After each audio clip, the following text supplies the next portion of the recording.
Bonjour à tous, c'est encore nous. Désolé, on sera toujours là en 2020. Salut tout le monde, c'est Charles. Hello tout le monde, c'est Ava.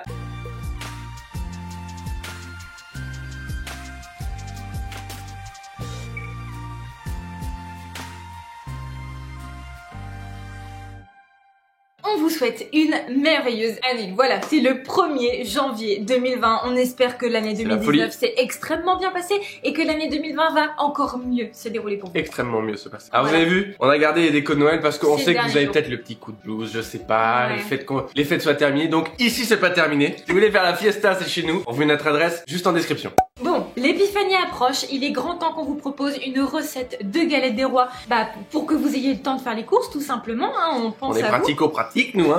Et on s'est demandé de qui ils aimeraient pouvoir reproduire la galette. Ah ouais, non, on n'a pas réfléchi très longtemps, je sais même pas si on a dû se poser la question. Cyril Lignac bien sûr, puisque c'est les vidéos que vous préférez, ouais. Ces desserts sont toujours extraordinairement bons.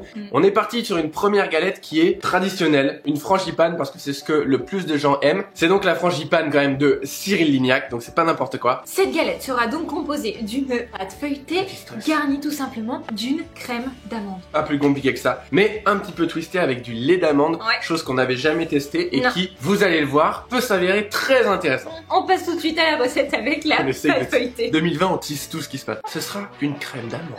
Attention, c'est parti pour la pâte feuilletée. Peut-être un jour ferons-nous une chantilly.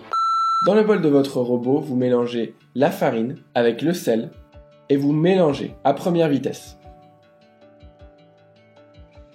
Vous ajoutez petit à petit l'eau pour hydrater cette détrempe. Surtout, vous ne la mélangez pas trop, le but est que le gluten ne travaille pas. Vous ajoutez également le beurre fondu.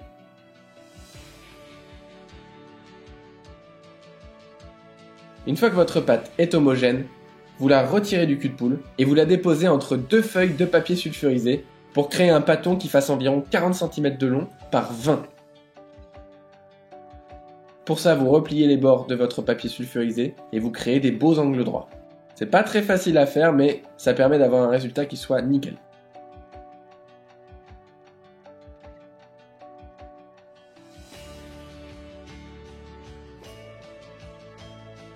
Une fois que c'est fait, vous laissez reposer le tout 1 heure au réfrigérateur. Puis vous allez créer cette fois-ci un carré d'environ 20 cm de côté avec le beurre. Vous le tapez entre deux feuilles de papier sulfurisé que vous pliez en un beau carré. Vous essayez d'avoir des angles bien droits. Ne vous inquiétez pas pour les deux couleurs de beurre, c'était juste deux plaquettes de beurre différentes.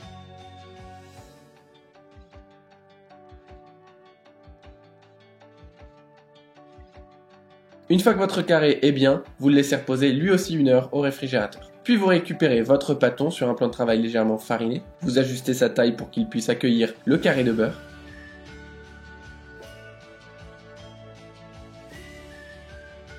Puis vous déposez le beurre. Vous retirez le papier sulfurisé et vous coupez à l'aide d'un couteau bien affûté la pâte des deux côtés pour la rabattre. Cette technique évite de trop travailler le gluten. Vous soudez bien de chaque côté pour que le beurre soit emprisonné et vous allez étaler votre pâton dans la longueur. Vous l'étalez sur une longueur d'environ 3 fois sa largeur.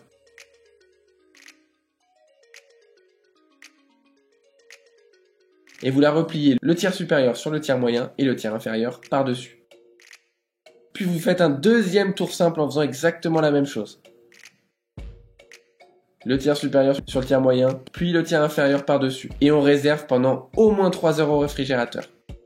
Et vous faites comme ça pendant 5 tours, en faisant à chaque fois 2 tours, puis 3 heures au réfrigérateur. 2 tours, puis 3 heures au réfrigérateur.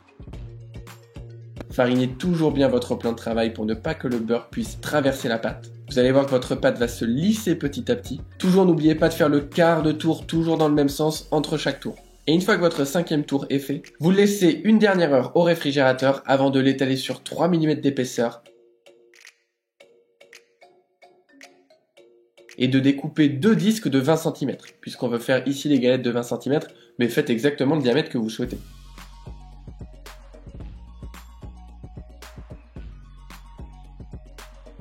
Vous les découpez et vous réservez vos pâtons pendant 1 heure au réfrigérateur. Voilà, maintenant que ça c'est prêt, que c'est en train de reposer, on lance cette crème d'amande au lait d'amande un petit peu particulière. C'est parti. Dans le bol de votre robot, vous mettez le beurre pommade et vous le crémez. Vous ajoutez ensuite la poudre d'amande,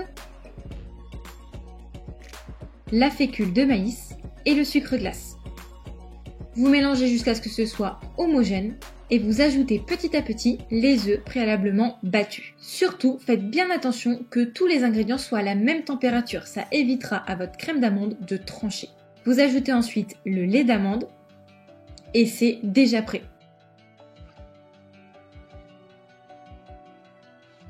Vous pouvez la mettre en poche et vous la réservez 2 heures au réfrigérateur. Une fois qu'elle est bien froide, avec une douille lisse de 10 mm, vous pochez un joli serpentin en laissant 2 cm de marge de chaque côté de la galette. Vous déposez la deuxième pâte par-dessus et vous soudez bien avec vos doigts sans trop écraser les feuillets. Vous laissez votre galette 1 heure au congélateur et sur un tapis en silicone bien beurré, vous déposez du sucre roux. Vous faites tomber la plaque pour que tout le sucre excédentaire se retire et vous allez retourner la galette sur cette plaque. Le sucre va permettre une caramélisation très intéressante. Et vous allez créer le motif à vrai dire que vous souhaitez sur la galette. Ici on fait une jolie hélice. Avec la lame d'un couteau en essayant de ne pas trop traverser la pâte, juste de la marquer.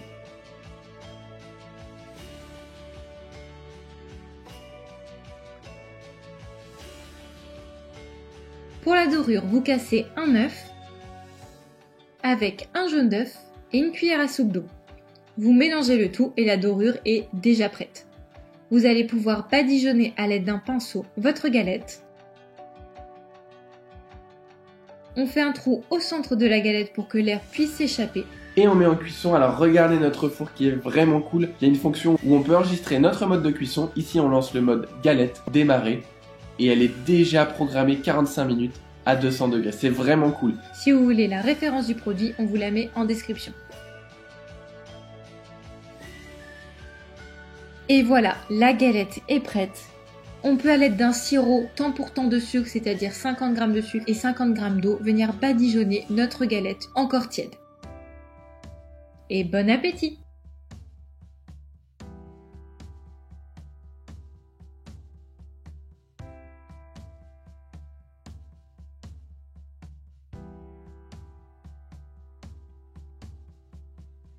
Bon, je te laisse l'honneur de déguster la première bouchée. On n'a pas mis de fève, on s'est rendu compte après l'avoir faite. Mais la fève. Donc, si vous voulez nous le faire remarquer, j'allais dire nous incendier, mais vous n'êtes pas comme ça. Nous le faire remarquer en commentaire, faites-le. Oh, j'ai la fève.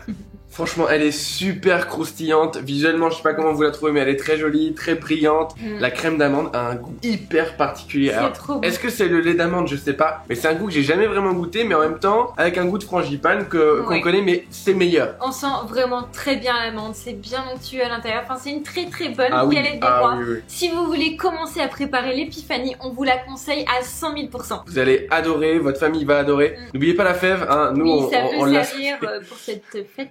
Oui, c'est assez important. Donc voilà, si vous avez aimé cette vidéo, n'hésitez pas à mettre un petit like juste en dessous, ça nous fera super plaisir. Comme toujours. À vous abonner, appuyer sur la petite cloche parce qu'en 2020, on vous l'a déjà dit, mais il va y avoir beaucoup de choses super intéressantes sur la chaîne. Donc abonnez-vous, ça nous fera super plaisir. Surtout, n'hésitez pas à refaire la recette et si vous la refaites, n'hésitez pas aussi à nous mentionner sur Instagram, Charles et Ava. Ça nous fait toujours chaud au cœur de voir que nos vidéos vous aident. On vous souhaite un excellent début d'année. Remettez-vous bien quand même de ce qui s'est passé hier soir. C'est vrai qu'aujourd'hui même, vous êtes un peu fatigué. On est le 1er janvier, mais remettez-vous bien, on vous embrasse fort, à très vite. Dimanche. Ciao. Bye.